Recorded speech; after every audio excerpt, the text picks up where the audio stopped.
Okey, Assalamualaikum warahmatullahi wabarakatuh dan salam sejahtera kepada semua pelajar cikgu yang cikgu kasihi sekalian. Okey, bertemu lagi kita bersama dengan saya iaitu Cikgu Khairi dalam kelas Prinsip Akaun tingkatan 5. So, macam mana pelajar? Cikgu harap kamu berada dalam keadaan sihat dan sejahtera lah.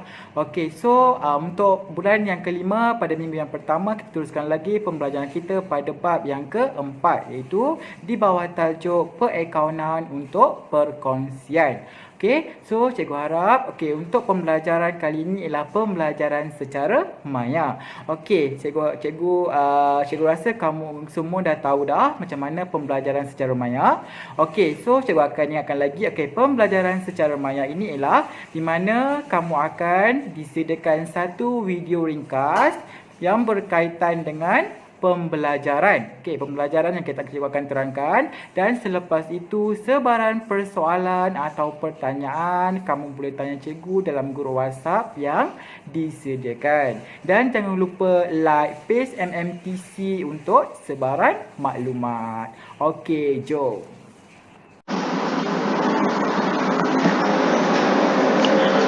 Okey pelajar, baiklah. Okey, so kita bertemu lagi dalam kelas Prinsip Akaun tingkatan 5. Okey, pada bulan Mei iaitu bulan 5. Okey, pada minggu yang pertama cikgu akan masuk bab baru iaitu bab keempat iaitu perakaunan untuk perkongsian. Okey, sebelum ini pada bulan 4 cikgu dah terangkan iaitu berkaitan dengan iaitu akaun kawalan kan. Okey, berkaitan dengan akaun kawalan. Okey, untuk bab keempat ni kita akan buat iaitu perakaunan untuk perkongsian. Okey, boleh belajar. Okey, so cikgu harap kamu faham penerangan cikgu ini. Okey, mana yang ada modul kamu boleh buka modul pada halaman muka surat 2 ya, belajar. Okey, so pada hari ini kelas cikgu akan ajar iaitu penubuhan. Cikgu akan terangkan sedikit berkaitan dengan akaun perkongsian ya, belajar. Okey, so yang pertama cikgu akan terangkan iaitu tajuk iaitu penubuhan perkongsian. Apa itu perkongsian? Okey, cikgu akan highlight kat sini ialah penubuhan perkongsian. Okey, cikgu akan highlight kat sini. Okey, cikgu akan besarkan sedikit. Okey, pelajar. Cikgu harap kamu beri perhatian. Okey, so penubuhan perkongsian. Okey, ciri-ciri perkongsian. Okey, so ciri dia yang pertama ialah apa perkongsian ni? Okey, perkongsian ni mana dia buka perniagaan lebih daripada seorang. Okey, dia lebih daripada seorang ya. Okey, so ciri yang pertama ialah didaftarkan dengan Suruhanjaya Syarikat Malaysia lah. Okey, mesti daftar dekat SAM. Okey, yang kedua ialah prosedur penubuhan perniagaan perkongsian adalah lebih mudah.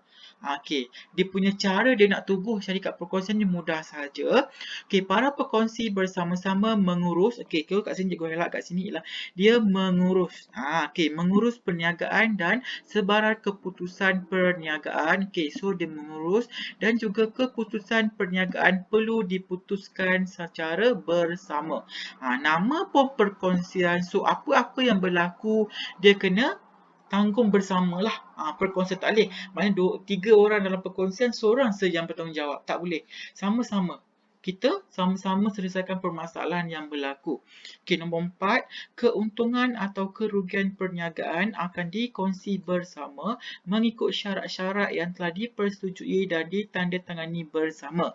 Okey, so nombor 4 ni penting juga. Okey, dia kata kat sini, cikgu highlight kat sini. Okey, keuntungan atau kerugian. Okey, keuntungan atau kerugian perniagaan akan dikongsi bersama mengikut syarat-syarat yang telah dipersetujui dan ditandatangani bersama. Cikgu cakap tadi, maknanya keuntungan, kerugian apa-apa kena kongsi bersama. Okey? Okey.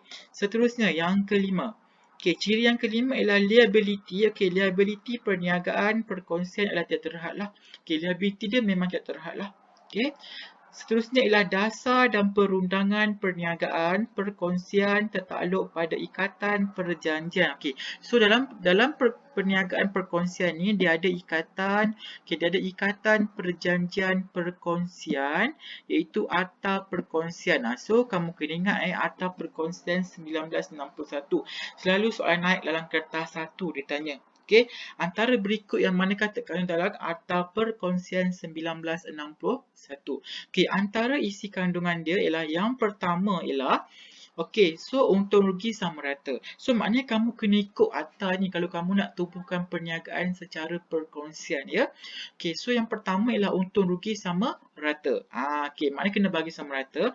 Yang kedua ialah pinjaman perkongsi dibayar faedah 8% setahun. Okey, so apa-apa pinjaman faedah dibayar sebanyak 8% pelajar. Okey, yang ketiga ialah faedah atas modal tidak dibayar. Okey, faedah atas modal tak ada.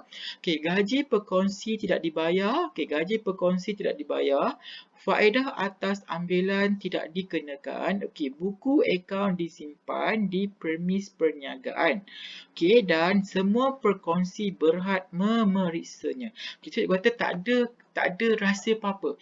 Bersama dengan rakan kongsi, semua rakan kongsi boleh lihat. Dari segi untung, dari segi penyata kewangan, semua boleh lihat. Tak ada rahsia-rahsia. Okey, boleh belajar. Okey, seterusnya. Kita pergi ke seterusnya ialah pengurusan perniagaan oleh semua perkongsi. Okey, dari segi pengurusan perniagaan oleh semua perkongsi pelajar. Okey, seterusnya. Itu merupakan ciri cikgu harap kamu hafal dan ingat apa kandungan dia dalam akta perkongsian.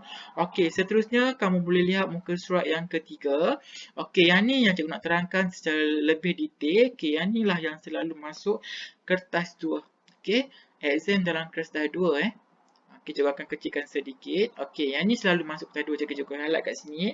Okey, akaun pengasingan untung rugi. Okey, dalam perniagaan perkongsian, kamu kena buka akaun yang terlibat. Yang pertama ialah akaun pengasingan untung rugi. Okey, so maknanya kamu kena buat yang ni. Kenapa kita kena buat iaitu akaun pengasingan untung rugi? Okey, so yang pertama ini merupakan format dia. Okey, so yang pertama kamu kena ingat format ni kerana dalam exam tak disediakan format ni. Okey, yang pertama, cikgu akan baca kat sini ialah akaun pengasingan untung rugi. Okey, akaun pengasingan untung rugi disediakan untuk menentukan kongsi untung atau rugi untung antara perkongsi selepas mengambil kira semua item yang terlibat. Okey, maksud kat sini kamu sediakan akaun pengasingan untung rugi. Kenapa? Sebab kamu nak kira berapa untung atau rugi untuk kamu kongsi bersama rakan kongsi kamu. Kalau kamu tak buat akaun pengasingan untung rugi, kamu tak tahu berapa untung, berapa rugi. Tapi selepas kamu tolak semua apa yang tinggal lah, contohnya kamu tolak hutang. Okey, ada kamu hutang dengan bank apa, kamu langsaikan dulu. Okey, so contohlah, cikgu bagi contoh kamu dapat untung sebanyak 1,000. Tiba-tiba kat bank ada hutang sebanyak 800. So, kamu kena tolak dulu hutang 800. So, 1,000 tolak dengan 800. So, tinggal lagi 1,800. Maknanya tinggal lagi 200 lah. So, maknanya 200 tu lah untung kamu. Kamu kena baru kamu boleh bagi kepada rakan kongsi kamu. Lagi kamu tak settlekan hutang semua, kamu tak boleh bagi untung lagi sama rata. Itu maksudnya. Okey, boleh. Okey, nombor 2. Okey, format akaun untung pengasingan untung rugi ada 2. Sama ada kamu nak buat dalam bentuk T, okey, ataupun dalam bentuk penyata. Okey, cikgu sarankan kamu buat dalam bentuk penyata. Dalam bentuk penyata mudah.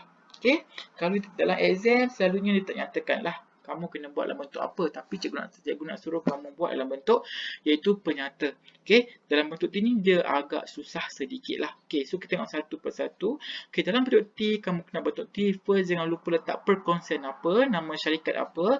Okey, lepas tu tajuk dia ialah akaun pengasingan untung rugi bagi tahun berakhir bila. Okey, so ingat dia ada belah kanan dan belah kiri dan juga belah kanan. Okey, untuk belah debit, okey, apa yang ada ialah faedah atas modal, gaji pekerja, akaun semasa. Okey, akaun semasa ni ialah berapa rakan kongsi. Contohnya ada 2 orang. Dalam contoh ni ada Aina dan juga Aini. So 2 orang lah masuk. Manakala di sebelah kredit pula ada untung bersih, faedah atas ambilan, akaun semasa. Okey, akaun semasa lah. Okey, kalau dia dapat jika perkongsi untung, kamu letak belah debit. Kalau berlaku rugi, kamu letak belah kredit. Okey, boleh belajar. Okey, kamu tengok dalam bentuk penyata pula. Okey, kalau penyata dia susun hanya satu baris sahaja. Kamu tengok kat sini ialah dia bermula dengan tajuk, itu nama syarikat apa. Dalam contoh ni ialah perkongsian XY. Akaun pengasingan untung rugi bagi tahun berakhir bila. Lepas tu dia akan pembahagian 3 kolom iaitu butiran, ringgit Malaysia dan juga ringgit Malaysia. Yang pertama dia mula dengan untung bersih. So first untung bersih berapa. Lepas tu kamu kena tambah dengan faedah atas ambilan. Faedah atas ambilan tambah.